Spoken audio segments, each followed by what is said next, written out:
Hey, everybody, what's going on? Welcome to the Get the Bag podcast. I am your host, Gladia, co host, Tim Park. We're Hey, very Tim. excited to have you guys on.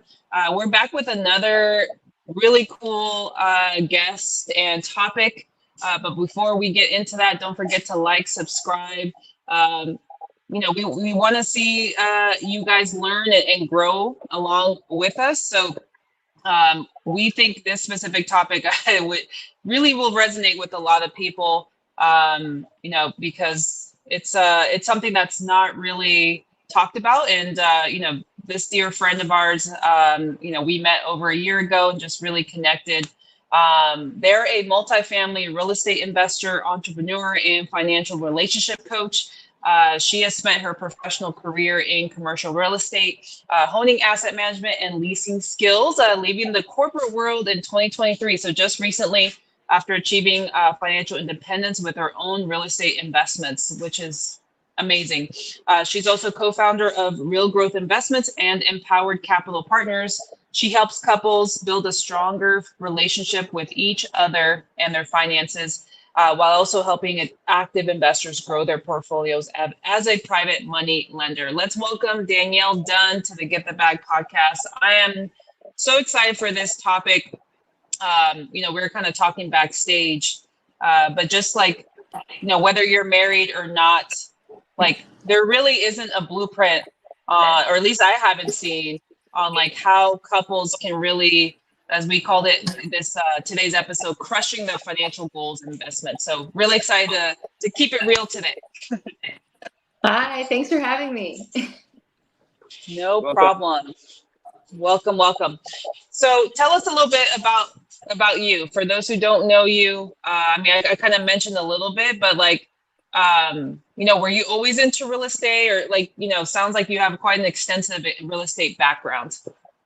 Yeah, so I was that weirdo that wanted to be a landlord when everyone wanted to be a princess or an astronaut or run for president. Like at 10 years old, was like, I'm going to be a landlord. I don't really know too much why. Like I overheard a conversation at the bank and I was like, those people are landlords and they live a really cool life. So I want to be like them. And then I just was in love with real estate ever since. My husband, on the other hand, not so much. We had to convince him. One of his college roommates was like, you got to read Rich Dad Poor Dad. And so it completely changed the game for him. And so finally I was able to convince him to invest with me. I love it. That's a huge thing because, not often. And we did have another guest on here a couple months ago who, both her and her husband were on the same page. Like she decided to quit her job, so he quit his job. And she was saying too, like, we're too positive. Somebody needed to be the realist. So would you say your husband was kind of the realist in this situation? Yes. Yeah. He thought it was only for the rich and famous. And then he was like, okay, so my friend is investing in real estate. He went to the same schools as me. We went to the same classes, everything, college roommates, everything. How is he doing this? Like, so if you can do it, I could do it, kind of thing. And so as soon as you read Rich Dad Poor Dad, he had a big reason we started to get into it is he had a 3-hour or more commute every day, round trip. And so we're like, we need to do something different. And I was sitting in an office with no windows and just Groundhog's Day every day for both of us. And we hardly had any time. So he would sit there in his commute for 3 hours just learning, because I was doing it full time for my career, because I've worn many hats. I used to sell. I went into commercial. I bought shopping centers all across Southern California, helped buy, sell, lease, manage everything for the company that I was with. So I kind of had a better head start than he did. But now I think he knows more than me. I mean, he just sits there and reads and listens to podcasts all day long. Though I've been doing the same, but he is like a sponge right now. Yeah. So we started investing in 2017, finally, after having the conversation with his buddy. And the first one, it was scary. It was long distance because we couldn't make the numbers work for us in California. So the way I was able to convince him is he's from the East Coast. And so he's like, okay, well, I know the East Coast, you know, real estate, let's do this. So we got numbers to work in Pennsylvania, started there, had a ton of fun, hard conversations as a couple to talk about finances, and especially since we did this before we got married. So that was even, yeah, it was a lot of, okay, what is in your 401k? This is what's in my 401k. Where do you see yourself in 10 years? Where, you know, we had to have all those hard conversations because of like my dreams, but you know, we had them early on, and we bought the first property. Within a week, we bought the second property, saved up and bought the third, fourth, and it just snowballed pretty quickly. And then we moved into syndication because that's what I was helping the company I worked for do. So we were buying shopping centers for other people, and, you know, pulling the money and managing it and leasing it.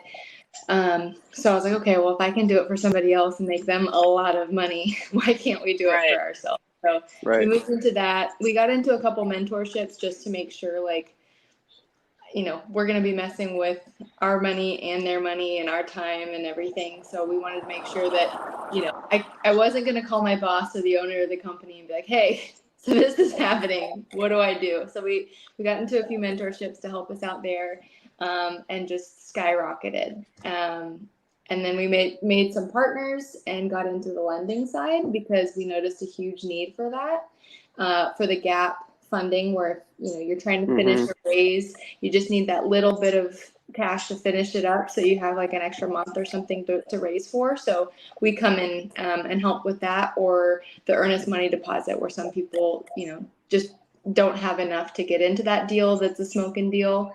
We come in and help there. So we've been able to really skyrocket our portfolio due to helping people out like that. That's great. That's amazing.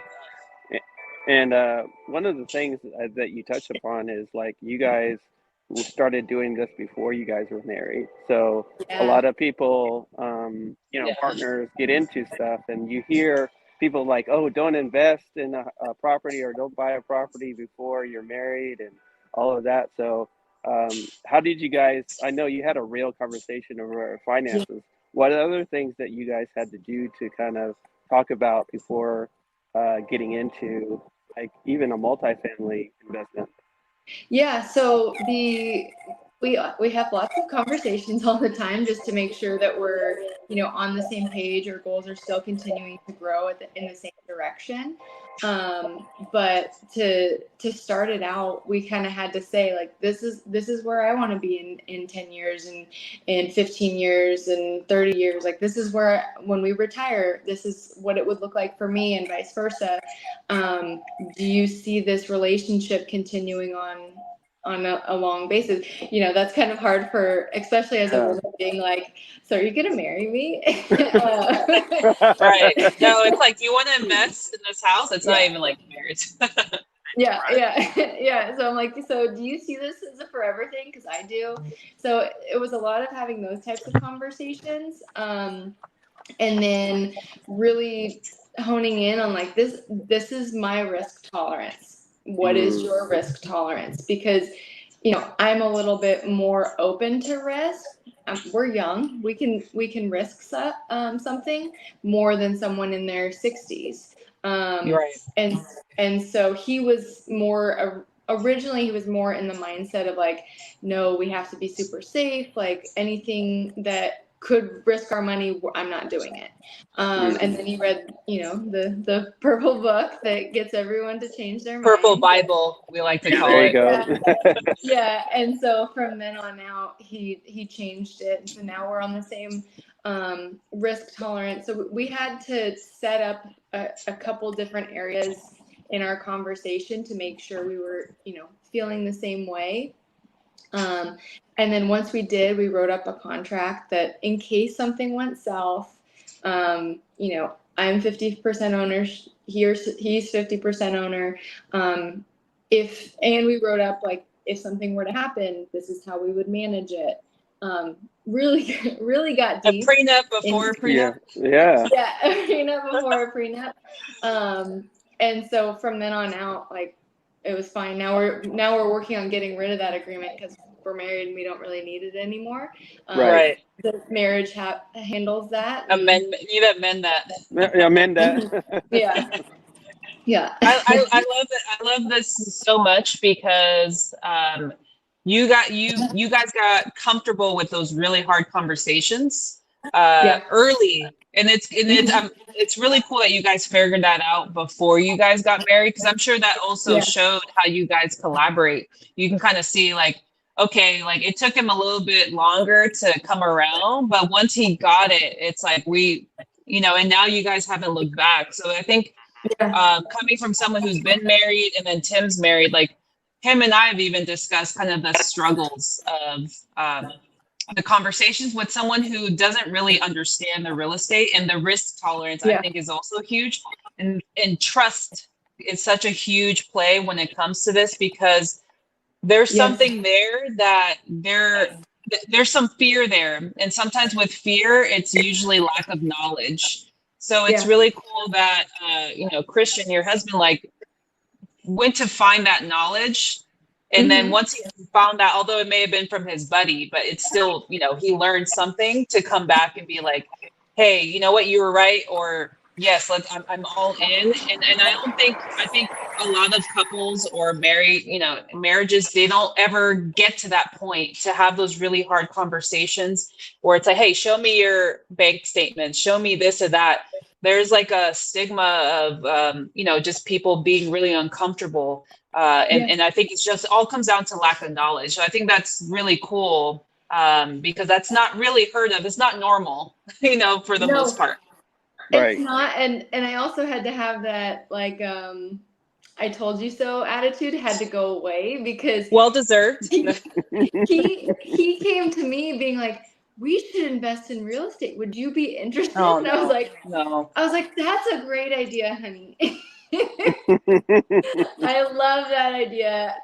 So glad you came up with it. That's so funny.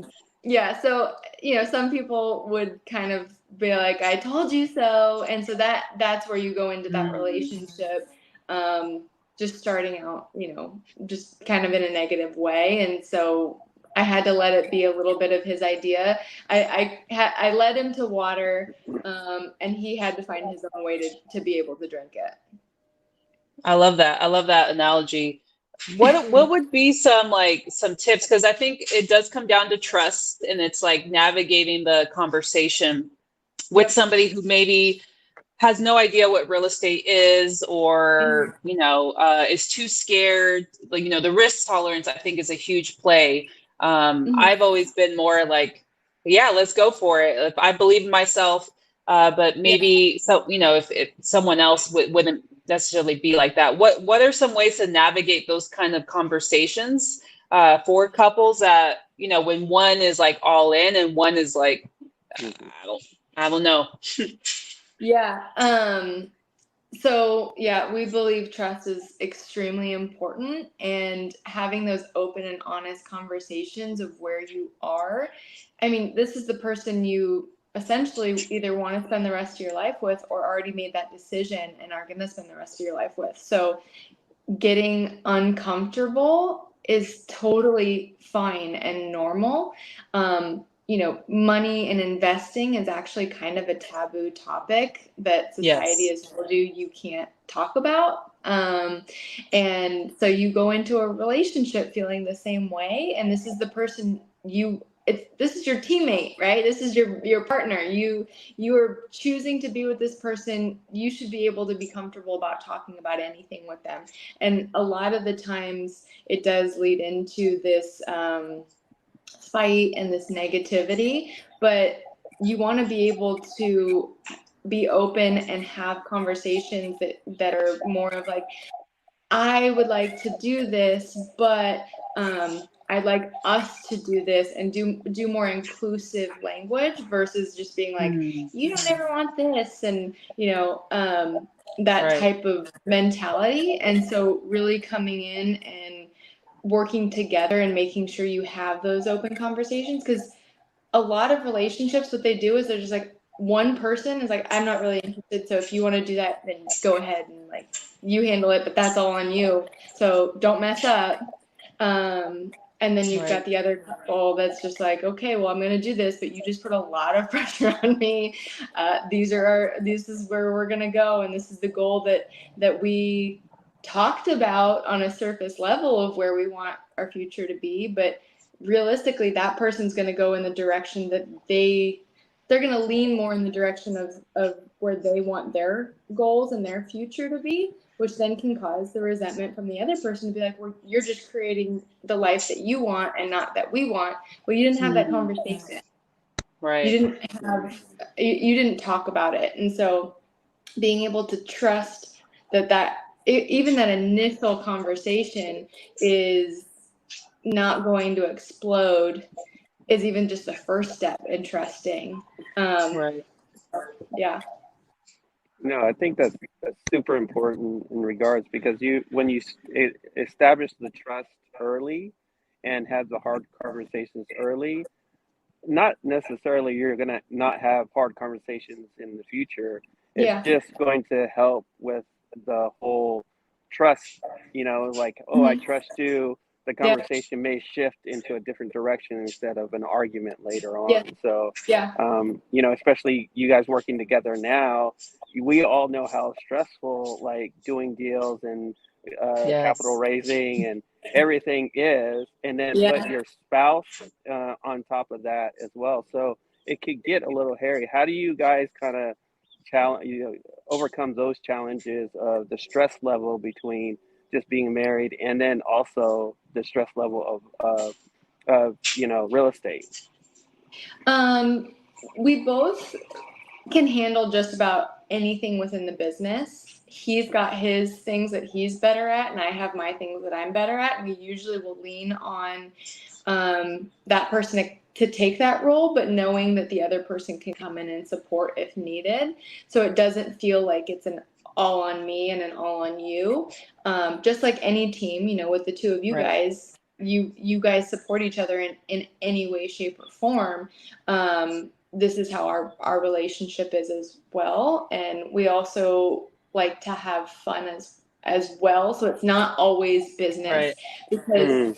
it is hard to turn your brain off, especially since he's still working his W-2 job, and so I'm doing this full time, and I'm in all the calls, I'm doing all the things, and so even in that transition of me going from W-2 to doing this full time, we used to be either on all the calls, or we'd have a lot more where he would give me an update and I would give him an update based on the calls that we had, or the meetings, or the deals that we found, or whatever. Where now it's a lot of like me saying, this is all the things that happened today.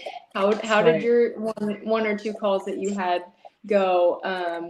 So there's a lot more of me updating at the dinner table than there used to be, but really creating that time where we can just shut ourselves down from work and really be just us two.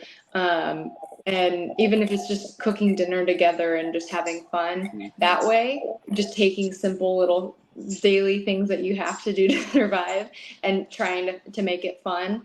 So that's kind of how we've created that balance throughout the relationship, both professionally and romantically.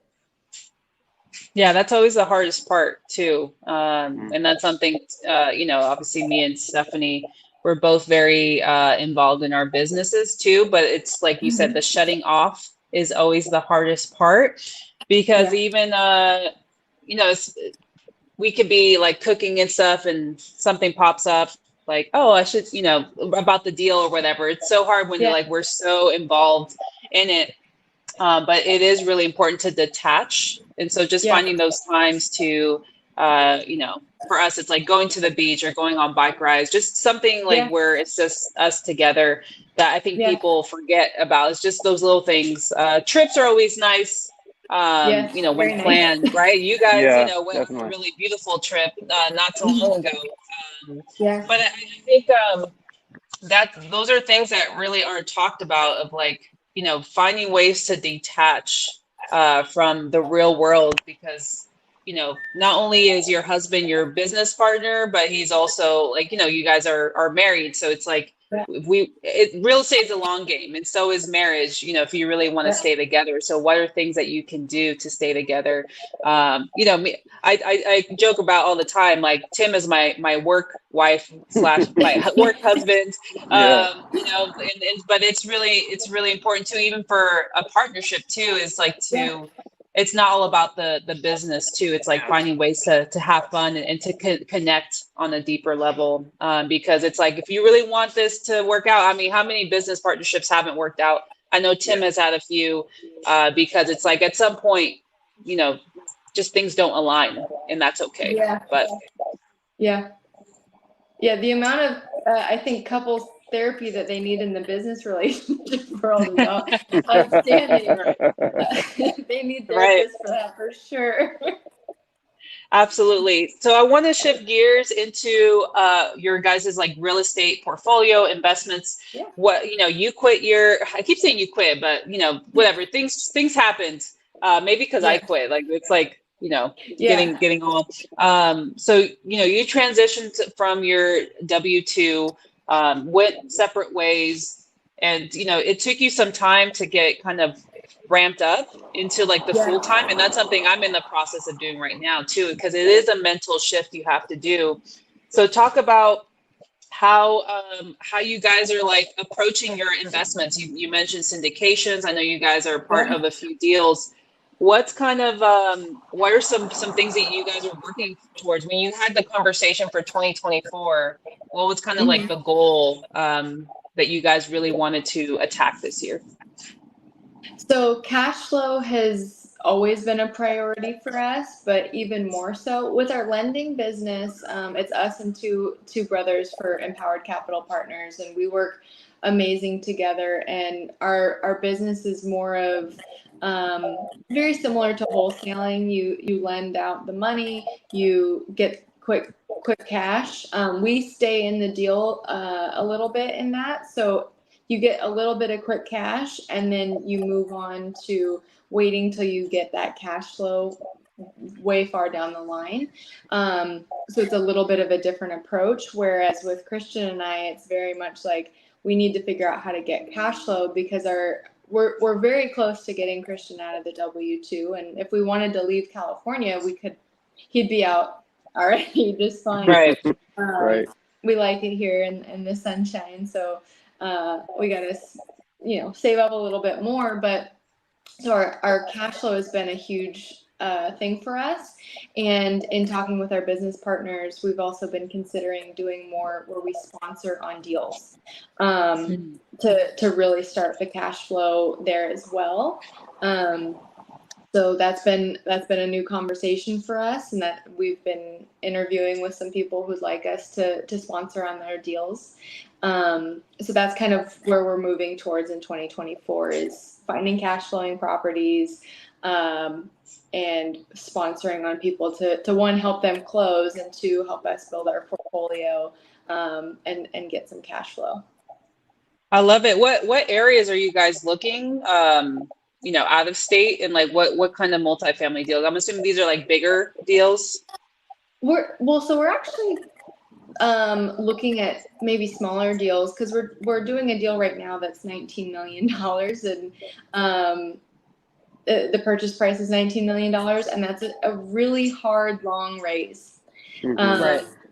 And so those just take so much more time and so much more effort, and your returns pretty similar if you were to do something like a 40 unit or even a 10 unit, depending on your position in it. And so we've kind of moved to doing something a little bit smaller. Our partners and I, we can lend on up to $10 million 10.5 million. Like that's what we can borrow.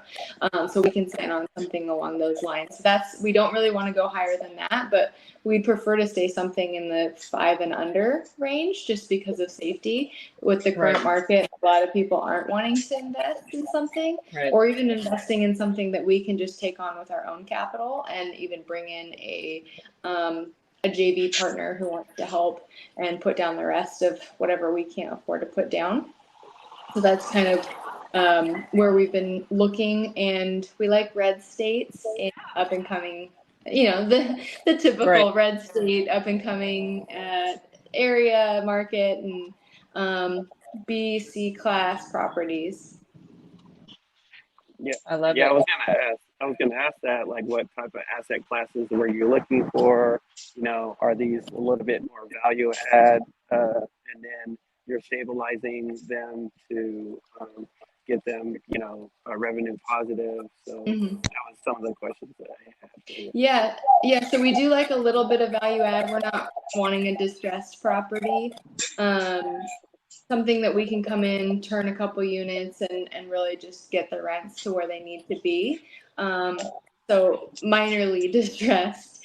And we like to, what was the other question? So we want asset type. Asset type. Asset class. Yes. Class. Yeah. So we prefer something in the low B's, high C's, preferably B's.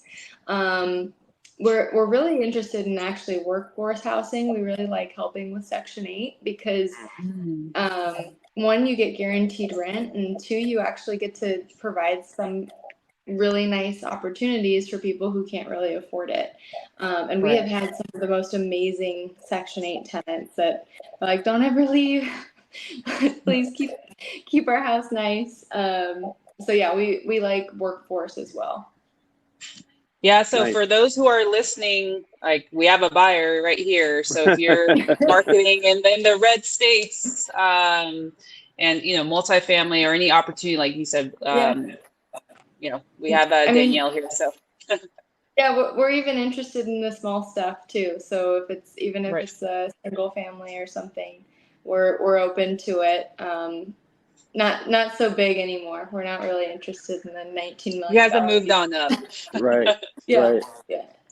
I love it. So, you guys have done so much, and I know, you and I and Steph have kind of taken on, kind of providing service value to others. So talk about this program you guys have put together where it kind of hit you, right? It's like, because we started this in September, like kind of putting together our courses and finding the avatar. That's always the hardest part, right? Of like, who am I serving? Who am I adding value to? And until it just finally hit you and you're like, I know my avatar. It's couples that, have the surplus of money but they don't know where to get started. So talk to us about that program and kind of where the vision you see for it.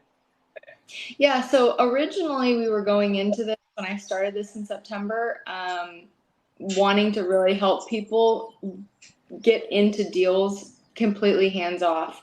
And then we realized that people just don't understand that. And everyone that I talked to was like, can you go lower and like dumb it down a bit? Yeah, dummies, or was it that book, like syndication for dummies or whatever? Yeah.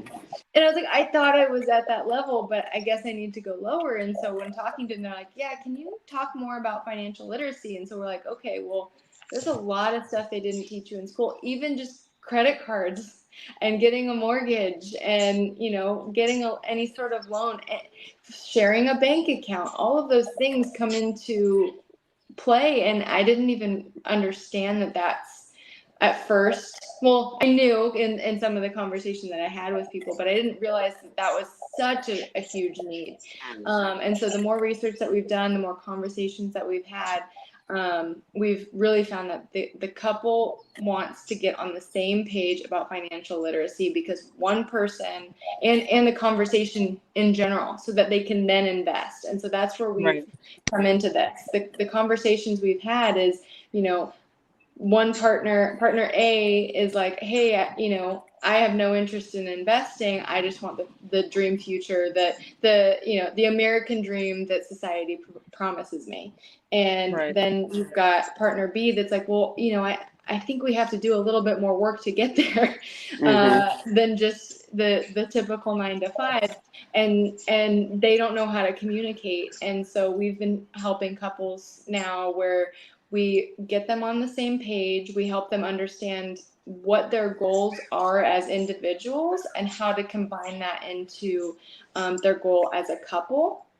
Because if you're going to go on a dream, your absolute dream vacation, you're going to figure out what it is that you want to do while you're on the trip, where you want to go, one, what do you want to do on the trip, what's the money that you're going to spend while you're on that trip, how long you're going to go, and all of those things, where people don't do that with their everyday life. If you want to dream life, you have to have at least some sort of an idea of where you want to go. And so we really focus on helping couples figure that out. And so, we go over creating them a millionaire mindset, helping them become a power couple together, teaching them financial literacy, setting up their wealthy life goals, not just regular life goals, like figuring out where they want to go, how to get them on the path that they need to be, and setting them up so that they can invest when they're ready. And then we have a ton of relationships, people like you guys and Steph and other people within our network that if we can't help them, then we have someone else to point them to. So that's how we've been helping our couples. That's great. That's amazing. I mean, it's such a needed aspect of what you're providing. And, education is, crucial in this. And if people want their dream life and investing is where they want to go, then, I think this is a great opportunity for everybody that's interested in investing passively, that's for sure. So yeah, exactly. Do you have to be a couple to join your program? Can business partners join? Like what does that look like? Yeah, business partners can join. We haven't had any yet, but we can easily cater the power couple stuff to be less romantic and more, less romantic. But we can definitely cater that, no problem. So yeah, we could help with business partners as well. That's funny. I mean, it really is when you're in a partnership with someone. I mean, it really is like you're. When you get an LLC and everything and like have everything in right, it's practically a marriage. Like we're signing our lives away 50-50 for the most part. So I think a lot of the principles that come with like being in a romantic relationship also pass along with like business relationships as well. But I think if anybody did want to join, what would this look like? And we'll provide all the links, of course. But if there's a couple or anybody who wants to join your program, like how can they reach you? They can find me on Real Growth Investments on Instagram, and you can talk to us there. That's probably the easiest. That's where I spend most of my time. Or let me find the link. It's you can sign up to get on our wait list because we are not quite ready for the next cohort yet. So you can find us on realgrowthinvestments.com/2, the number 2. So 2, couple, because there's 2 commas in a million. So that makes you a millionaire couple. Awesome. So yeah, anybody listening that's a couple, she even said business partners, doesn't have to be romantic for the most part. Feel free to check that out, and we'll provide all the links again in the show notes. But yeah, this has been really fun. I mean, what's kind of just to kind of